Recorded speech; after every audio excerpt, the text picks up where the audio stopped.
它依旧朝西北西的方向往巴士海峡的方向移动，其它的强度在接近我们的过程中还会再增强一些些。而目前我们所发布海上警报区域是原本的东南部海面巴士海峡，再增加了台湾海峡南部。随着台风逐渐的靠近，目前海面上有长浪的现象，在澎江屿浮标、还有兰屿和台东的浮标都已经观察到2米以上的长浪，也提醒大家，今天在基隆北海岸、东半部沿海、恒春半岛沿海会有长浪的情况，还有绿岛、兰屿也是。而且今晚上开始，南部沿海也会有长浪情形，甚至随着台风在台湾南部通过的时候，在明天晚上开始，澎湖和马祖也会有长浪情形。随着长浪后面发生的，则是风浪增强。从2个图，今天晚上到明天早上，各海面风力会明显增大，而这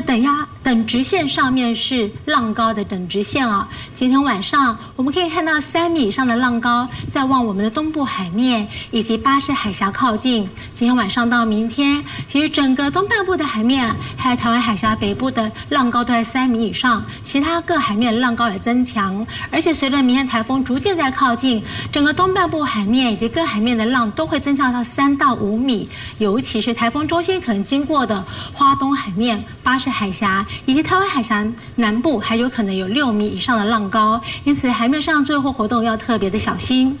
至于在陆地上的天气，我们从早上看雷达回波到现在，可以看到台风的外围云系稍微有一波波的逐渐的移进陆地了。而在外围云系影响之下，东北部地区开始有一些间歇的雨。那随着台风逐渐靠近，这些雷达回波它就会比较绵密的往台湾附近靠近，尤其是明天晚上开始。那至于整个降雨的状况，我们来看一下台风路径前示预报哦。今天我们说台风正在靠近，而以台风路径看起来，星期1、星期22天是影响最明显的之后，星期3会离开。就今天的降雨，我们知道今天下午开始，中南部可能会有午后阵雨，预估嘉南的地区、嘉义南地区可能会出现局部性大雨。而另外，在桃园以北、东半部直到恒春也开始有间歇的雨。那至于明天白天呢，主要的降雨还是在比较偏东半部哦。我们预估明天基隆北海岸、东半部还有恒春半岛会下局部短暂的阵雨或雷雨，可能会出现大雨或局部性的豪雨。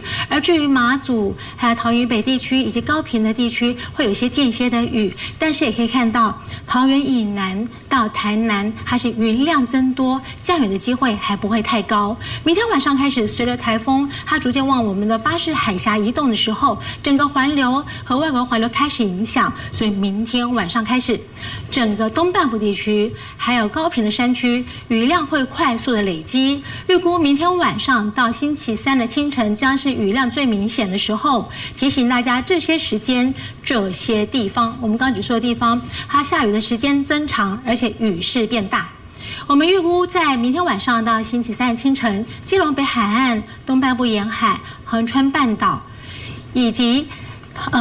其他各地的山区，还有高屏地区以及桃园以北的这些地方，可能会有局部性的大雨，有一些有局部性的豪雨，尤其是提醒大家特别注意，从早上提醒到现在，就是花东地区、宜兰山区、屏东山区可能会有豪雨以上等级的降雨，这些地方的雨从明天晚上开始会又大又急，下的时间也会长。而星期3白天，随着台风逐渐离开，降雨逐渐的缓和，但花东地区以及恒春半岛还是会有一些局部性的大雨。那刚刚我们说了，像这种路线台风过来的时候，甚至今天到明天白天，东半部的雨明显，可西半部的天气感觉只是云量增多，所以相对而言，在西半部容易出现台风外围沉降作用造成的焚风或是高温现象。就以今天来说，整个西半部地区都大部分都出现36度以上高温。今天平地最高气温出现在台南的旗顶37.4度的高温。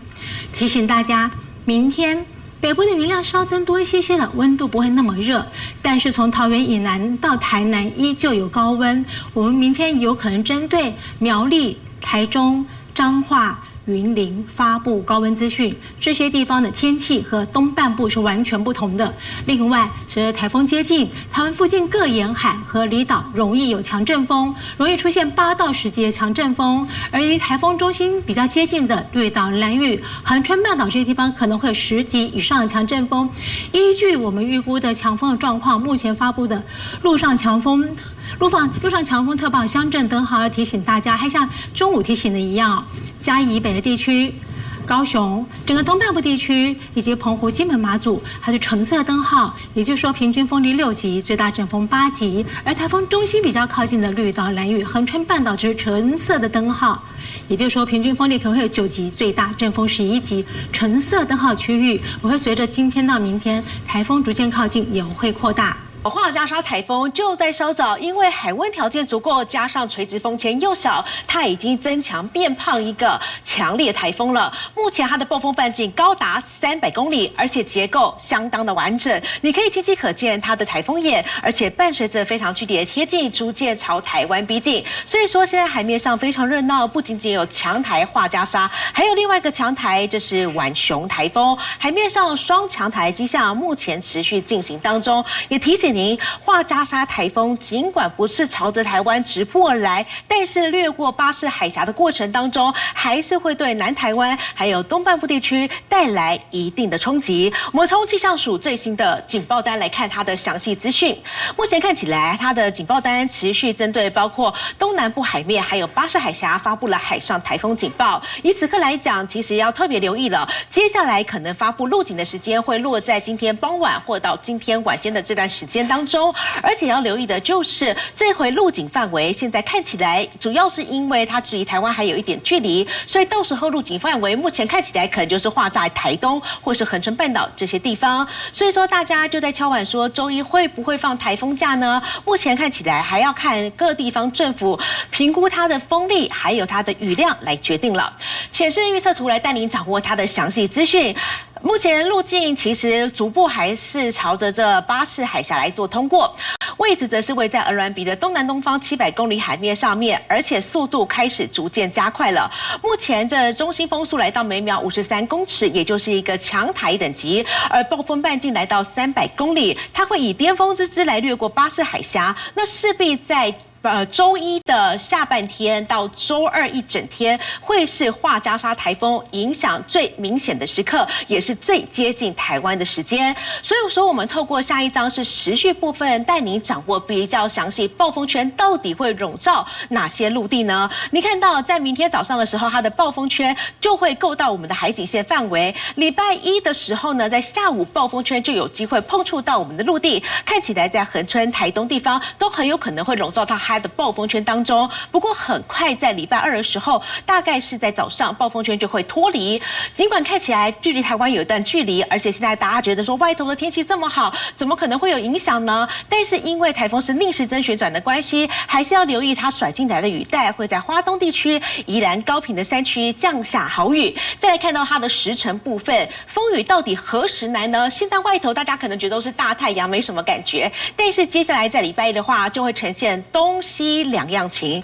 您看到这个气象署的最新图资，包括台东还有恒春，在上午开始豪雨就会出现了。那么在苗栗以北部分，则是到明天晚间才会间歇感受到风雨。至于呢，中部反而是因为过山沉降作用影响，会出现比较高温的情况。南部的话，则是留意在山区部分会有豪雨发生，而影响最明显的时刻就在周二到周三清晨这段时间，东半部地区，尤其花东跟恒春强风豪雨，南部山区也要留意会有豪雨侵袭，北海岸宜兰地区会有间歇风雨出现，中半部地区风雨感受上也会渐渐出现，北部的感受其实是风大于雨的，所以提醒观众朋友还是不能掉以轻心。再来看到影响最剧烈的时刻又是如何呢？目前看起来刚刚提到的风雨主要集中在花东地区，还有恒春半岛、南台湾的山区。到周三的时候，台风会逐渐远离，但是西半部的降雨也会逐渐增加。那么刚刚也有提到的，这回台风都东西两样情，高温跟强风还是要特别当心。太下一张就是可以看到，在画家上逐渐进逼的过程当中，对于今天来讲，沉降作用被风侧的大台北、桃竹苗、台中高温可能出现36度以上。至于风的部分，则要留意兰屿、屏东可能会出现10级以上的强阵风。